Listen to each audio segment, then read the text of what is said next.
جی السلام علیکم ورحمۃ اللہ وبرکاتہ۔ آج 27 نومبر ہے اور 27 نومبر کی رات ابھی کچھ گھنٹوں بعد 28 نومبر شروع ہو جائے گا۔ تو 27 نومبر کی رات 10:15 بجے اس وقت جب میں آپ سے مخاطب ہوں، اس وقت بھی اڈیالہ جیل کے باہر وزیر اعلیٰ خیبر پختونخوا سہیل افریدی، عمران خان کی بہنیں علیمہ خان سمیت عمران خان کی بہنیں، تحریک تحفظ آئین پاکستان کی قیادت، اراکین اسمبلی، پی ٹی آئی کے اراکین اسمبلی، اور اگر میں غلط نہیں ہوں تو ہزاروں پاکستان تحریک انصاف کے کارکن دھرنا دے کر بیٹھے ہیں۔ مطالبہ ایک ہی ہے کہ عمران خان سے ملاقات کروائی جائے، اور عمران خان سے کسی کی ملاقات نہیں ہو پا رہی۔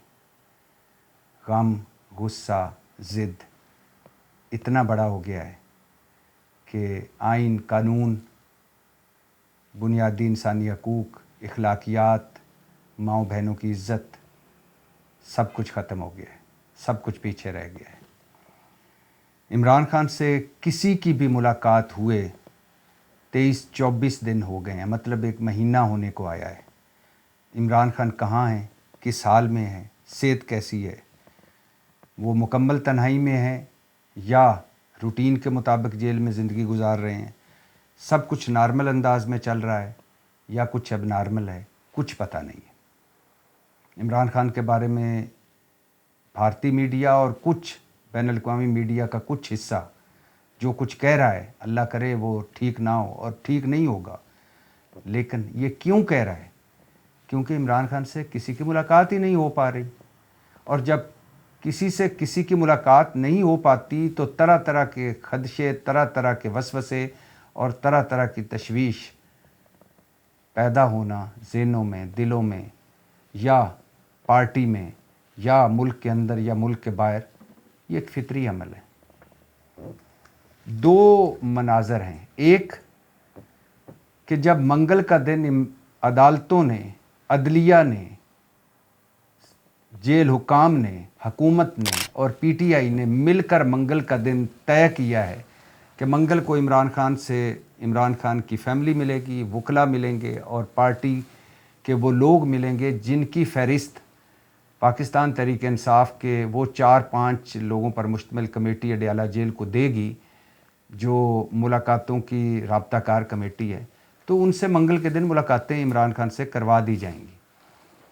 لیکن نہیں ہو پا رہی ملاقاتیں، اور یہ مہذب ملکوں میں ہوتا ہے کہ کوئی عدلیہ کی بات مانے، طاقتور ہو اور کمزور کی سنی جائے۔ یہ مہذب ملکوں میں ہوتا ہے، وہاں ہوتا ہے جہاں جمہوریت ہو، آئین اور قانون کی پاسداری ہو، بنیادی انسانی حقوق ہوں۔ یہاں 25 کروڑ خواہ مخواہ بیٹھے ہیں اس ملک میں، 10% کا یہ ملک ہے۔ یعنی یہ ملک اگر دیکھا جائے، اس ملک میں جن کو سہولتیں میسر ہیں یا جو یہ جنت بنا کر بیٹھے ہیں اس ملک کو، وہ 10% سے بھی کم ہیں، باقی سارے تو خواہ مخواہ ہیں اس میں۔ خیر، اس پر مزید بات کرتے ہیں، لیکن اس پر مزید بات کرنے سے پہلے یہ بتاتا چلوں کہ بنگلہ دیش کی حسینہ واجد بھگوڑی حسینہ کو ایک اور مقدمے میں 21 سال قید کی سزا ہوئی ہے۔ اس سے پہلے اسے سزائے موت ہو چکی ہے، بھارت میں ہے، اور بھارت کی سے خبریں آ رہی ہیں کہ جو بنگلہ دیش نے درخواست کی ہے بھارت کو کہ ہماری بھگوڑی کو ہمارے حوالے کیا جائے، اس درخواست پر بھارت غور کر رہا ہے۔ بھارت نے دینا تو نہیں ہے، حسینہ واجد کو ہینڈ اوور تو نہیں کرنا، لیکن یہ انجام ہوتا ہے جب آپ بنیادی انسانی حقوق تباہ و برباد کر دیتے ہیں، جمہوریت کا سوا ستیاناش کر دیتے ہیں، سیاسی مخالفین کو کچل دیتے ہیں، بے گناہوں کو سزائیں دیتے ہیں، تو اینڈ پہ بھگوڑا پانی نصیب میں آتا ہے۔ اب آج خبر دیکھ رہا تھا میں، ایک اخبار میں چھپی تھی کہ 10 کلو سونا ابھی ایک لاکر سے نکلا ہے حسینہ بھگوڑی کا۔ یہ حسینہ بھگوڑی وہ ہے جس کے رجیم میں پاکستان کا نام لینا جرم تھا بنگلہ دیش میں، جس نے 80-90 سالوں کے بزرگوں کو، جماعت اسلامی اور باقی سیاسی مخالفین کو پھانسیوں پر لٹکا دیا جعلی ٹرائل کے ذریعے۔ اب خود کہاں ہیں؟ بھگوڑی بھارت میں ہے۔ اور اس بھگوڑی کے ایک لاکر سے 10 کلو سونا نکلا ہے. بنگلہ دیش کی حالت دیکھ لیں. تو یہ انجام ہوتا ہے جب بندہ فرعون بن جاتا ہے, جب طاقت آنے کے بعد سبق نہیں سیکھتا, جھکتا نہیں ہے. وہ حضرت علی کا قول پھر سے سنا دیتا ہوں کہ اقتدار, اختیار اور دولت ملنے کے بعد, اقتدار, اختیار اور دولت ملنے کے بعد انسان بدلتا نہیں, بے نقاب ہو جاتا ہے. تو نقاب, جب بے نقاب ہوئی حسینہ بھگوڑی تو وہ اندر ایک ڈکٹیٹر تھی, اور پھر جب حالات بدلے تو بھاگ گئی, بھگوڑی ہوئی. خیر, بھگوڑی کا کیا ہوتا ہے دیکھتے ہیں. ایڈیشنل سیکرٹری داخلہ عجیب و غریب مز کا خیز, جوکیلی, جوک سے جوکیلی صورتحال ہے. ایڈیشنل سیکرٹری داخلہ پاکستانی حکومت کے ایڈیشنل سیکرٹری داخلہ سلمان چودھری صاحب ایک قائمہ کمیٹی کو بتا رہے تھے کہ یو اے ای ہمیں ویزے نہیں دے رہا, اور پہلے وہ خبریں چل چکی ہیں کہ یو اے ای نے بھی, اب صورتحال ہمارے ملک کی یہ ہو گئی ہے کہ ہمارے دوست سعودی عرب نے ہمیں شوکاز نوٹس دیا ہے کہ بھکاری نہ بھیجا کریں سعودی عرب, جنہوں نے عمرہ کرنا ہوتا ہے یا حج کرنا ہوتا ہے ان کو بھیجا کریں, آپ بھکاری بھیج رہے ہیں. اور یو اے ای نے 24 پاکستان کے شہروں پر پابندی لگائی ہوئی تھی کہ یہاں سے بھکاری آتے ہیں, ہمارا کلچر تباہ کرتے ہیں. تو ایڈیشنل سیکرٹری داخلہ سلمان چودھری صاحب بتا رہے تھے قائمہ کمیٹی کو کہ یو اے ای ویزے نہیں دے رہا, جبکہ یو اے ای کی سفارتکار نے اس کے رد عمل میں کہا کہ ہم ویزے دے رہے ہیں. مطلب حکومت کے وزارت داخلہ کے ایڈیشنل سیکرٹری جو گریڈ 21, 20, 21 کے ہوتے ہیں, وہ بتا رہے ہیں کہ ویزے نہیں دے رہے. یو اے ای والے کہہ رہے ہیں دے رہے ہیں. ہاں, یو اے ای والے یہ ضرور کہہ رہے ہیں کچھ مسائل ہیں, ٹریول ایجنٹس کے نے ریکارڈ ٹیمپرنگ کی, جعلی کاغذات اور باقی سارے اس پر مسائل ہیں, لیکن ویزے دیے جا رہے ہیں. لیکن یہ تو ہم نے سنا ہے کہ بڑی مشکل سے اب یو اے ای کا ویزا ملتا ہے. اور حالت یہ تھی 2-3 دہائیاں پہلے کہ پاکستان ترقی کر رہا تھا, یو اے ای پیچھے تھا, اور یو اے ای کے جو حکمران یا جو بڑے تھے وہ کراچی میں شاپنگ کرنے آیا کرتے تھے, اور وہ پاکستان کا دورہ بڑے فخر سے کیا کرتے تھے. اور یو اے ای کی جو ایئر لائن ہے وہ پاکستانی ایئر لائن نے بنائی. اور یو اے ای کا جب بڑا شیخ زائد صاحب ادھر پاکستان آتے تھے تو درخواستیں ہوتی تھیں یو اے ای کی طرف سے کہ بھائی جان ہم کسی وزیر کو بھجوا دیجیے اگر ایئرپورٹ پر ریسیو کرنے کے لیے. اور ہمارے کسی وزیر کے پاس وقت نہیں ہوتا تھا, کمشنر جاتا تھا ریسیو کرنے. اور اب صورتحال یہ ہے کہ ہمارے شہباز شریف, جب بھی کوئی یو اے ای کا بڑا آتا ہے شکار کھیلنے, شہباز شریف کہہ کے مارتے وہاں پہنچتے ہیں, حبیبی حیا حیا کر کے جفیاں ڈالتے ہیں. ان سے درخواست کرتے ہیں کہ اسلام آباد آئیں, وہ کہتے ہیں کہ حبیبی مزے کرنے دے, ہمیں شکار کھیلنے دے. اور پھر اس کے بعد یا آخی کچھ پیسے, یا آخی تو بڑا سخی ساڈے وال بھی ویک. تو اب صورتحال یہ آئی ہوئی ہے. اور ایک کیس کا آپ کو پتہ ہی ہے, نور مقدم کیس. نور مقدم کیس 20 جولائی 2021 کو سابق سفارتکار شوکت مقدم کی بیٹی نور مقدم کو اسلام آباد میں قتل کر دیا گیا. اور قتل کیا اس کے بوائے فرینڈ نے یا اس کے دوست نے, ظاہر جعفر نے. ظاہر جعفر کو گرفتار کیا گیا اور پھر فروری 2022 میں موت کی سزا سنائی گئی 2 مرتبہ, ایک قتل میں موت کی سزا اور ایک ریپ میں موت کی سزا. ظاہر جعفر نے جب سپریم کورٹ میں اپیل کی تو جسٹس ہاشم کاکڑ پر مشتمل 3 رکنی بینچ نے قتل میں تو سزائے موت کو برقرار رکھا, جبکہ ریپ میں جو سزائے موت دی گئی تھی اس کو عمر قید میں بدل دیا. اور ابھی اس فیصلے کے خلاف نظر ثانی اپیل سپریم کورٹ میں ہے. ظاہر جعفر جیل میں ہے. اور اس کیس میں یہ 3 رکنی بینچ جو جسٹس ہاشم کاکڑ پر مشتمل تھا, اس کیس میں 3 رکنی بینچ میں جسٹس علی باکر نجفی بھی شامل تھے جو اب آئینی عدالت کا حصہ بن گئے. تو انہوں نے ظاہر جعفر کی سزائے موت کے تو حق میں لکھا کہ بالکل اس کو سزائے موت برقرار رکھی, لیکن ایک اضافی نوٹ بھی لکھا, اور اس اضافی نوٹ پر اب بحث چھڑی ہوئی ہے, شور مچا ہوا ہے. جج صاحب نے اضافی نوٹ کیا لکھا؟ انہوں نے لکھا کہ لیو ان ریلیشن شپ, مطلب لیو ان ریلیشن شپ مغرب میں ہوتا ہے کہ جس میں آپ لڑکا لڑکی عورت بندہ اکٹھے رہتے ہیں بغیر کسی نکاح کے یا بغیر کسی شادی کے. مغرب میں تو عام ہے کہ ایک لڑکا لڑکی یا بندہ عورت اکٹھے رہتے ہیں, 2 بچے بھی ہو جاتے ہیں, اور پھر اس کے بعد کہتے ہیں کہ نہیں اب ہم نے سوچا ہے کہ ہم شادی بھی کر لیں.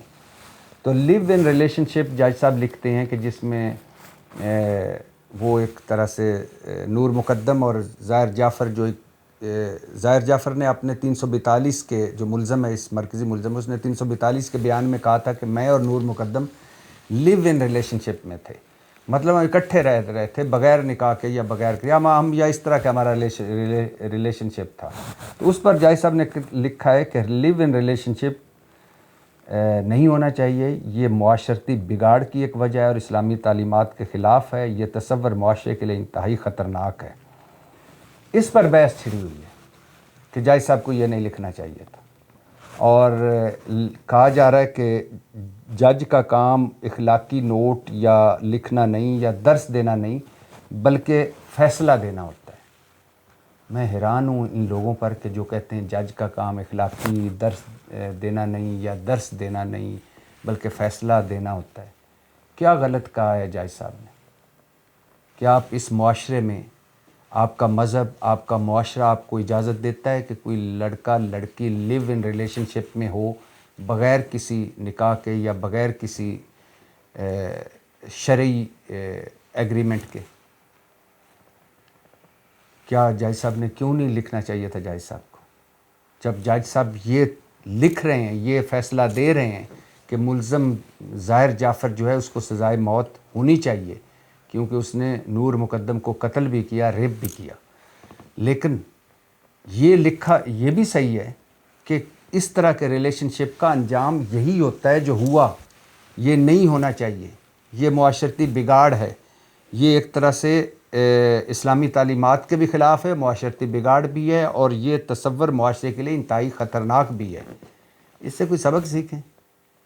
اب موم بتی والے وہ جو لوگ ہیں, وہ جو بہت اپنے آپ کو لبرل اور روشن, لبرل تو خیر کمال کے لوگ ہوتے ہیں, لبرل روشن خیال سمجھتے ہیں, اور وہ جو این جی او والے جن کی فنڈنگ باہر سے آتی ہے اور جو باہر کے ڈالروں پر پلتے ہیں اور جو باہر کا تصور ادھر لاتے ہیں, آدھا تیتر آدھا بٹیر ہوتے ہیں, وہ اس پہ اب شور مچا رہے ہیں. تو خدا کا خوف کرو, اس بات پر غور کرو کہ جج صاحب نے کیا کہا ہے. خیر واپس آتے ہیں اپنے موضوع پر. اس وقت میں نے جیسے کہا کہ اس وقت جب میں آپ سے بات کر رہا ہوں, اس وقت بھی سہیل افریدی صاحب, عمران خان کی بہنیں, پاکستان تحریک انصاف کے ارکان پارلیمنٹ اور تحریک تحفظ پاکستان اور بہت سارے کارکن اڈیالہ جیل کے باہر دھرنا دے کر بیٹھے ہیں, اور ان کے دھرنے, اور یہ پہلا دھرنا نہیں ہے, پتہ نہیں 20 دھرنے ہو چکے ہیں, اور اس کا مقصد ہے ان دھرنوں کا اور آج کے دھرنے کا کہ عمران خان سے ملاقات کروائی جائے.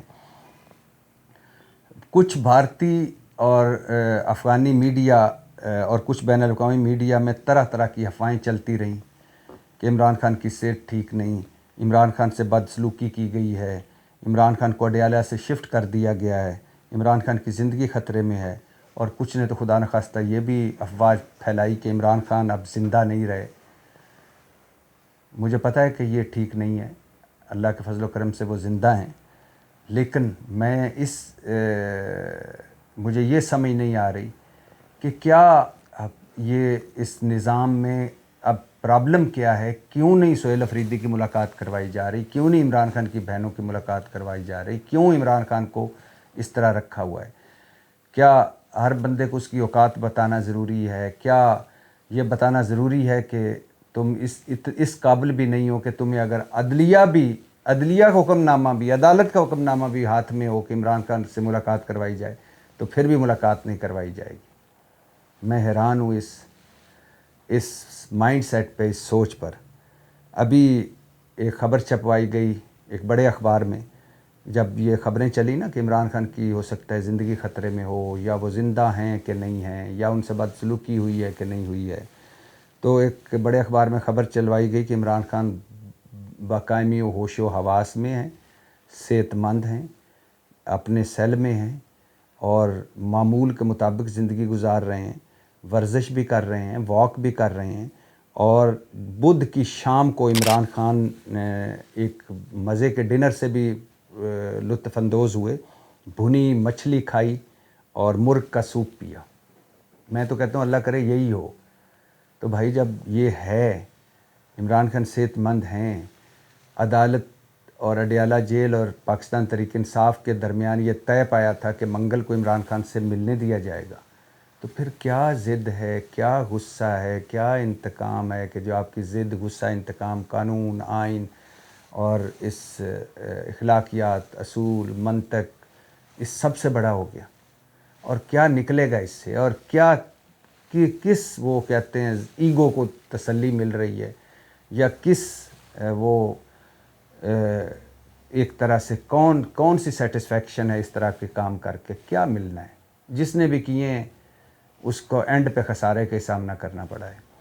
سہیل افریدی صاحب اڈیالہ جیل کے باہر کہہ رہے تھے کہ 1 مہینہ ہونے کو آ رہا ہے، تشویشناک خبریں ہمیں بین الاقوامی میڈیا سے مل رہی ہیں، ہماری ایک ہی درخواست ہے یا مطالبہ ہے کہ عمران خان سے ہمیں ملوایا جائے۔ میں نے مریم نواز کو بھی خط لکھا، 3 مطالبے کیے، انہوں نے جواب دینا مناسب نہیں سمجھا۔ اس وزیر شہباز شریف کو بھی خط لکھا اور ان سے بات بھی کی، پنجاب حکومت کو بھی ایک اور خط بھی لکھا، سپریم کورٹ میں بھی خط لکھا، ہائی کورٹ ہائی کورٹ کا میرے پاس اجازت نامہ ہے کہ مجھے عمران خان سے ملنے دیا جائے، اور ملوایا نہیں دیا جا رہا۔ ڈریں اس دن سے جب لوگ باہر نکل آئے تو سنبھال نہیں پاؤ گے، اور عمران خان سے ملنا یا عمران خان سے نہ ملنے دینا، اس کی گونج آج سینٹ کے اجلاس میں بھی سنائی دی گئی۔ سینٹ کے اجلاس میں پی ٹی آئی والوں نے کہا کیوں نہیں ملنے دیا جا رہا، جبکہ حکومت نے کہا کہ وہ تو بالکل تندرست ہیں اور VIP قیدی ہے، اس جیسی سہولتیں تو کسی قیدی کو ہی نہیں۔ اس پر شور شرابہ مچا، سینٹ میں بھی بات ہوئی، ٹی وی چینلز پر بھی بات ہو رہی ہے، اڈیالہ جیل کے باہر بھی دھرنا ہے، ملک کے اندر بھی بات ہو رہی ہے، ملک کے باہر بھی بات ہو رہی ہے، طرح طرح کی افواہیں ہیں، لیکن کسی کو بھی عمران خان سے نہیں ملنے دیا جا رہا۔ مان گئے بھائی، کمال ہو گیا۔ وہ کہتے ہیں نا، پھر حضرت علی کا قول آپ کی نظر، کہ اقتدار، اختیار اور دولت ملنے کے بعد انسان بدلتا نہیں، بے نقاب ہو جاتا ہے۔ پاکستان زندہ باد۔